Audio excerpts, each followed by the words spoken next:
আসলে আমরা যে তীর্থেই যাই না ওই তীর্থ সম্বন্ধে আমাদের জানা দরকার আমি এরপরে একটু আসলাম।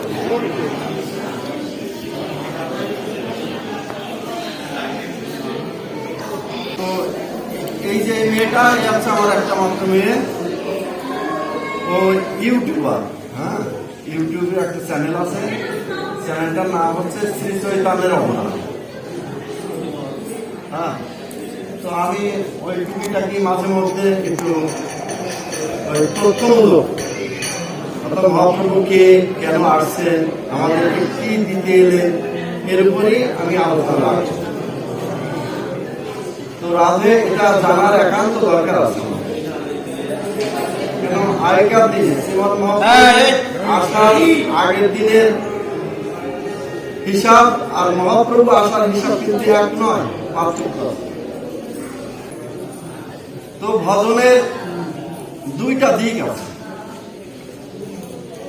একটা হচ্ছে বিধি ভক্তি আর একটা রাগানুগা মার্গের।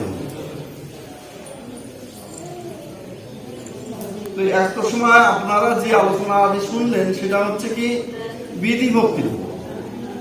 এখন আমি সাধারণত রাগ মার্গের উপরেই আলোচনা করি। তো ওই আলোচনাটা হবে সম্পূর্ণ বিপরীতমুখী। তাতে কি হবে, আমাদের বিভ্রান্তি জন্মে।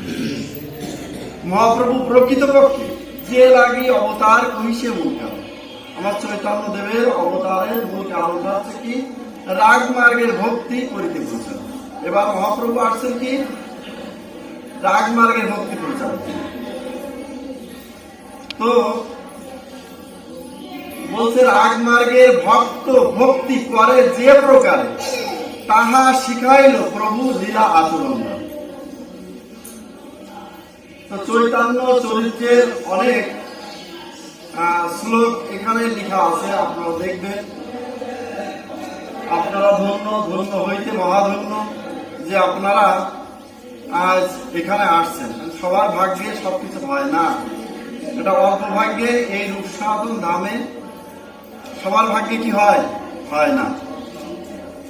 তো এই জায়গাটা হচ্ছে রূপ এবং সনাতন গোস্বামীর ভজন স্থল। তো এখানে জিজ্ঞাসা আছে যেটা কেমন করে ভজন স্থল, তার ভজন পীঠ শ্রীধাম বৃন্দাবন, এটাই বাস্তব,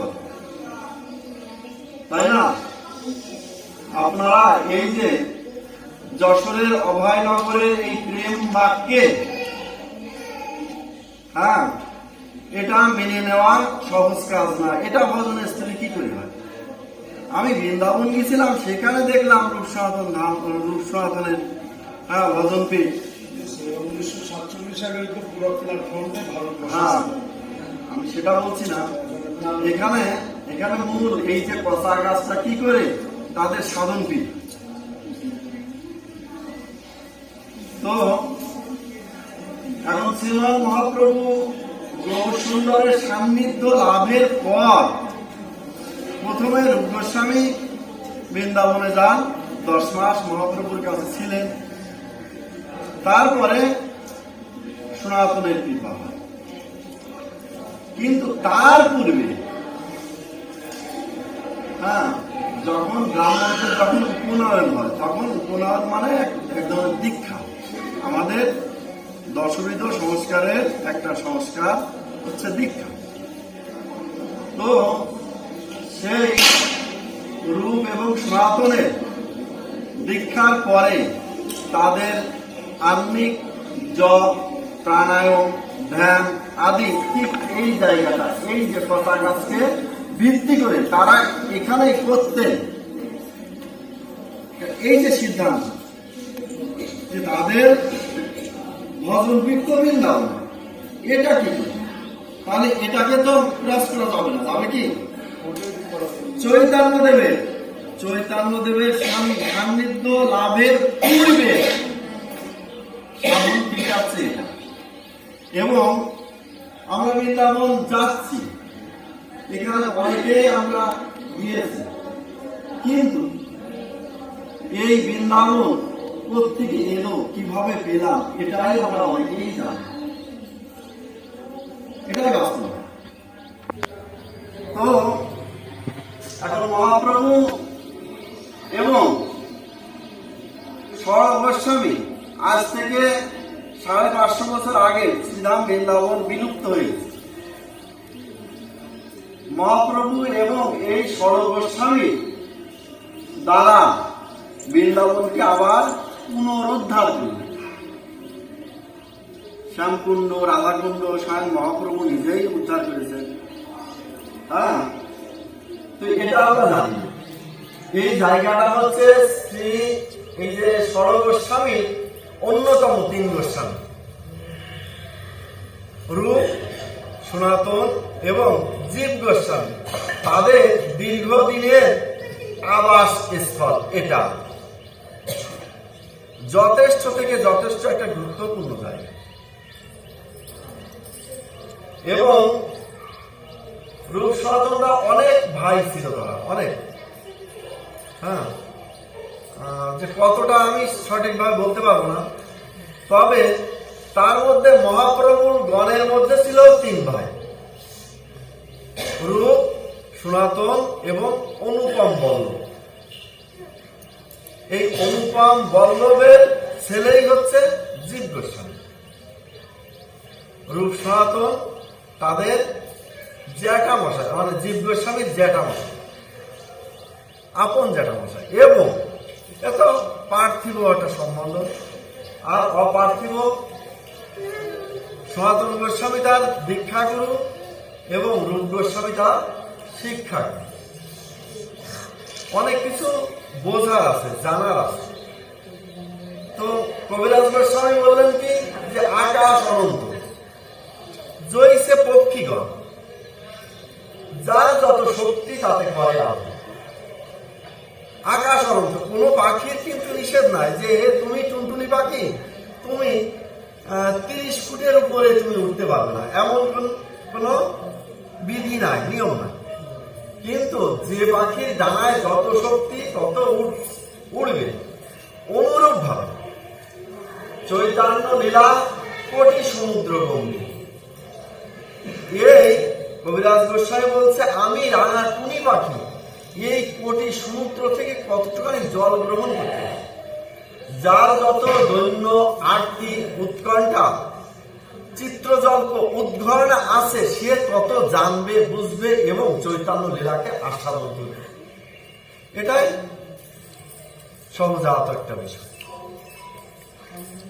তো আপনারা ধন্য হয়েছেন, আমরাও ধন্য হয়েছি। সেই সুদূর সিরাজগঞ্জ থেকে এসেছেন এমন পবিত্র স্থানে, সবার ভাগ্যে হয় না। রাধে। তো এখন রূপ সনাতন, তাই না? এটা কি ধাম? রূপ সনাতন ধাম। তো বয়সে কি, বয়সে কিন্তু ছোট রূপ গোস্বামী, কিন্তু তার নামটা আগে। কারণটা কি বলতে পারবেন?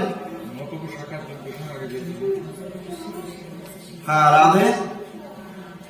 যে যিনি পরমার্থে, ভাই অনেক থাকতে পারে, রূপ, সনাতন এবং এখানে মহাপ্রভুর গণের মধ্যে বলছে 3 ভাই, ধরি আমি 6 ভাই কি 7 ভাই।